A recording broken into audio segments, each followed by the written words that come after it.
12h27, de volta com o seu Jornal Anhanguera.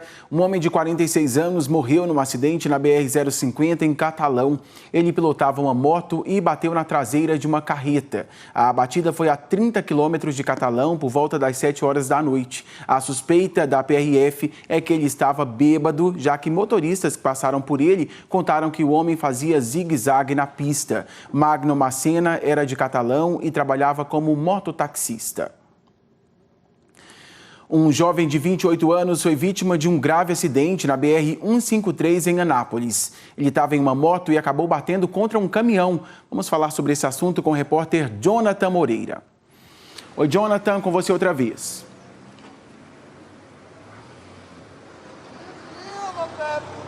É isso aí, Thiago. Esse jovem acabou se envolvendo nesse acidente ali na região do DAIA, que é o distrito agroindustrial aqui de Anápolis. De acordo com a polícia militar, ele acabou batendo a moto na traseira, numa carreta. E durante esse acidente ele acabou se machucando muito. Ele teve, inclusive, ele acabou perdendo um dos braços e teve uma fratura exposta na perna. Esse jovem foi então socorrido pelo Serviço de Atendimento Móvel de Urgência, o SAMU, e foi levado para o Hospital de Urgências aqui de Anápolis, o ANA. Nossa produção entrou em contato com o ANA, o hospital respondeu que ele está internado e está em estado gravíssimo. A gente faz até aqui nosso apelo para que as pessoas, sobretudo os motociclistas, que são os mais vulneráveis no trânsito, tomem todo cuidado, sobretudo ali na região do DAIA, já que é uma região muito movimentada, há um tráfego pesado de caminhões, veículos pesados, em virtude da quantidade de indústrias e empresas no DAIA. Fica aqui o nosso apelo. Thiago. Tem que pilotar com uma atenção e ser amor no trânsito, né? Obrigado por sua participação, Jonathan.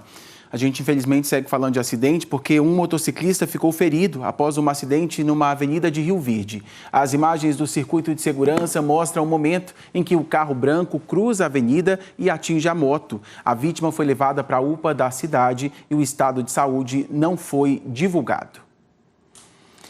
8 veículos foram furtados essa noite de dentro do pátio da Superintendência Municipal de Trânsito de Catalão. Entre eles, 2 veículos oficiais, uma moto e uma picape. Quem tem outros detalhes para a gente é a repórter Aline Braga. A polícia já sabe quem roubou tudo isso aí, quem furtou, Aline? Tiago, a polícia já começou a identificar esses bandidos porque eles foram flagrados pelas câmeras de segurança lá do pátio da SMTC aqui em Catalão.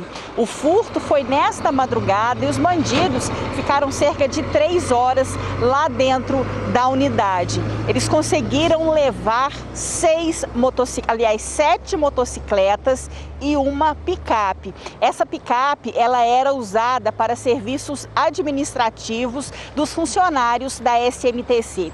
E das 7 motos, tinha uma que também era utilizada pela SMTC e essa motocicleta está inclusive plotada. Os outros 6 veículos, são 6 motos, eram motos que foram apreendidas durante as fiscalizações que os agentes da SMTC realizam aqui em Catalão. Os bandidos conseguiram entrar pelos fundos e entraram no pátio e conseguiram fazer esse limpa lá dentro da unidade. A Polícia Militar já está investigando o caso, a Polícia Civil, os peritos também já estiveram lá no local. O pessoal segue monitorando as imagens das câmeras de monitoramento. Por enquanto, ninguém foi preso. Tiago, mas uma informação que acabou de chegar para a gente é que a picape usada para serviços administrativos, essa picape não está plotada, ela pertence à Prefeitura de Catalão, ela foi localizada, a gente ainda não sabe em que circunstâncias esse veículo foi encontrado pelos policiais, mas a novidade desse caso é que um dos veículos que foram furtados já foi localizado. E a gente, claro, segue acompanhando tudo isso, viu, Thiago? Com toda certeza. Obrigado por sua participação. Aline, sai desse sol e agora toma uma água. E a Polícia Civil está investigando a morte de 2 moradores de rua em Jaraguá. Os corpos foram encontrados em diferentes pontos da cidade e o Eduardo Daló está acompanhando esse caso, está de volta aqui com a gente. A polícia já tem alguma suspeita do que possa ter acontecido, Eduardo? Oi, Tiago. Pois é, a Polícia Civil ela ainda não tem nenhuma suspeita do que pode ter acontecido, mas o delegado Glênio, ele está acompanhando esse caso, o delegado lá de Jaraguá, a gente conversou com ele, passou algumas informações. A história é a seguinte: no intervalo de apenas 12 horas, foram encontrados 2 moradores em situação de rua lá em Jaraguá, mortos, sem sinais de violência. O primeiro morador foi encontrado na região da agropecuária, ali do Parque de Exposições. Ele estava dentro de um banheiro público caído. Aí outros moradores avisaram a polícia, que foi até lá, chamou também a equipe do SAMU. O médico do SAMU foi e verificou o óbito, né? O corpo foi encaminhado para o IML de Goianésia. O corpo ainda não foi identificado. Como eu disse, o corpo sem nenhum sinal de violência. Testemunhas que conheciam, né, esse rapaz que já ficava ali pela região, já morava na rua há algum tempo, disseram que ele consumia muito álcool e, ultimamente, além de bebida alcoólica, ele também estava consumindo etanol combustível. E aí, 12 horas depois, aconteceu o segundo fato. Mais um morador de rua encontrado, caído, morto, na Praça da Matriz, em Jaraguá, também sem sinais de violência. O corpo também foi encaminhado para o IML de Goianésia e a Polícia Civil segue investigando esse caso e também tentando a identificação desses 2 andarilhos, e a gente acompanha o caso. Qualquer novidade a gente traz aqui nos nossos telejornais. Tiago. Que história, hein, Eduardo? 2 corpos ali sem nenhum sinal de violência. Claro, a gente segue acompanhando a investigação da polícia. Obrigado por sua participação. Olha, o governo de Goiás anunciou agora há pouco medidas para não faltar água na região metropolitana de Goiânia e também em Anápolis, durante o período da seca. E aí eu quero bater um papo com o repórter Henrique Ramos, que acompanhou esse bate-papo, essa conversa, e vai nos contar sobre a captação de água. Pode ter alguma restrição, Henrique? Boa tarde. Pode ter restrição, sim, Tiago. Boa tarde para você, boa tarde a todos que nos acompanham. Pode ter, nesse momento nós estamos no nível de alerta, ele é chamado de nível de alerta, é o primeiro nível na escala aí, mas é claro que sempre existe a possibilidade da gente acabar avançando nessa escala para níveis mais críticos. Se o estado de Goiás avançar, foi isso que anunciou o governo do estado, se Goiás avançar para os níveis mais críticos, então as restrições podem começar. Essas restrições vão afetar, se elas acontecerem, vão afetar diretamente mais os grandes captadores, os grandes consumidores de água, o pessoal da agropecuária, das indústrias também, do comércio. E aí, primeiramente, a restrição vai ficar em 25% da captação de água, né? Menos 25%, depois 50%, depois 75%. E assim, de acordo com os níveis, se esses níveis mais críticos forem chegando aqui, de acordo com a disponibilidade de água, níveis dos rios, também a falta de chuva, isso é parte do plano de ação de enfrentamento contra o período de estiagem que já começou e deve ir pelo menos até o início do mês de outubro deste ano. E aí a gente está bem então no meio desse período crítico, né? Desse início desse período crítico. E aí parte dessas ações também inclui também a fiscalização por parte da Secretaria de Meio Ambiente. A secretária falou conosco agora há pouco e explicou como é que essa fiscalização acontece em vários pontos do estado e a gente vai acompanhar agora. A estação telemétrica que mede na bomba de captação do rio quanto está sendo captado, essa informação chega nos computadores da Secretaria. Então hoje a gente faz uma fiscalização online e à distância. E à medida em que há algum uso não autorizado, há uma intervenção pontual de fiscalização naqueles casos. Então o acompanhamento eletrônico ele passa a ser fundamental para que a gente faça a atuação pontual naqueles que eventualmente vierem descumprir as vazões autorizadas por consumo na bacia.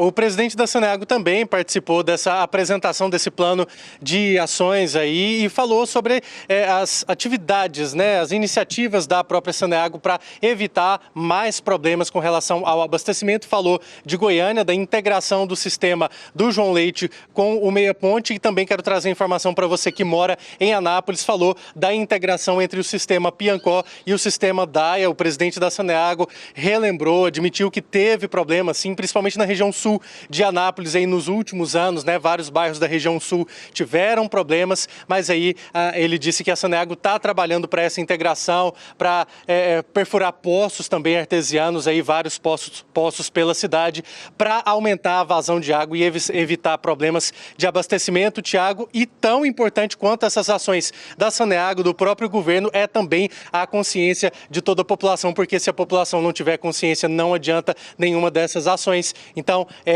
lutar contra o desperdício de água nas mínimas ações que a gente faz aí no dia a dia, na hora de tomar banho, de lavar vasilha e tudo mais. Tomara que a gente não chegue a nenhum desses próximos níveis críticos e tomara que não tenha racionamento e nem problema de abastecimento. Eu volto com você.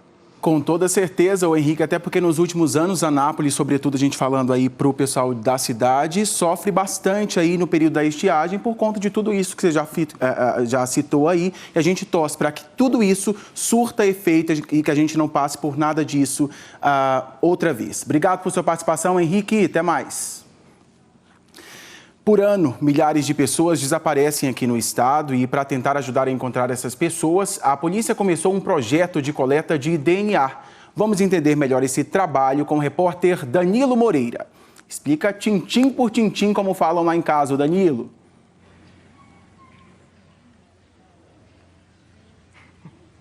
Exatamente, viu, Tiago? Mais uma ferramenta que deve ajudar muito aí o trabalho da Polícia Técnico-Científica para identificar, né, essas pessoas que estão desaparecidas. Porque deve ser muito angustiante também, né, para a família ter um parente aí desaparecido e sequer recebe alguma informação. Em alguns casos, né, a vítima que está desaparecida dá entrada no hospital, mas às vezes desacordada, ou infelizmente, em alguns casos, né, o corpo é encontrado e fica no IML aguardando identificação. Então a ideia desse projeto é cruzar aí os dados, cruzar as informações de DNA aí dos familiares com esse parente que está desaparecido, viu? Esse projeto foi lançado ontem, inclusive, no Dia Internacional da Criança Desaparecida.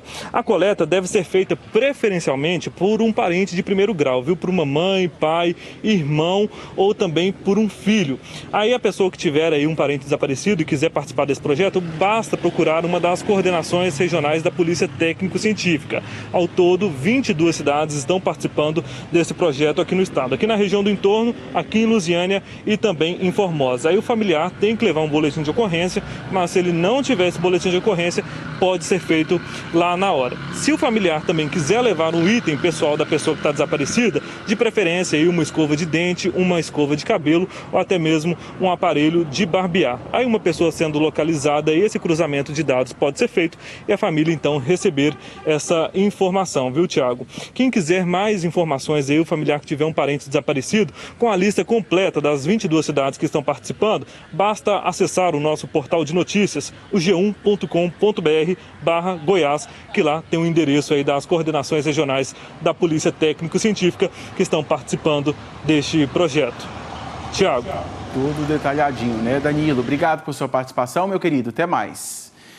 A gente fala agora sobre o chamado repique da segunda onda, um sinal de alerta por causa da alta ocupação de leitos de hospitais e a taxa de transmissão da doença, que parecia começar a cair, também apresenta números preocupantes. Especialistas defendem que para vencer a pandemia, só com a vacinação em massa e medidas de distanciamento. O tenente-coronel da reserva, Deusimar Leles de Araújo, de 56 anos, está desde o dia 29 de abril internado em Goiânia, lutando contra a Covid-19. A família conta com a ajuda de parentes e amigos para arcar com o tratamento. Eles gastam cerca de R$10 mil por dia com uma máquina para fazer hemodiálise. Segundo o irmão, o IPASGO não está arcando com os custos do equipamento. Infelizmente, o IPASGO se nega a pagar uma máquina de hemodiálise. E hoje, para nós, familiares, sai a R$10 mil por dia para mantê-lo vivo. Para quem serviu sempre o Estado, hoje o Estado não pôde servir para ajudar a tentar salvar a vida dele, infelizmente. Em 30 dias, o coronavírus levou, além do Deusimar, mais 2 irmãos do Edival para a UTI.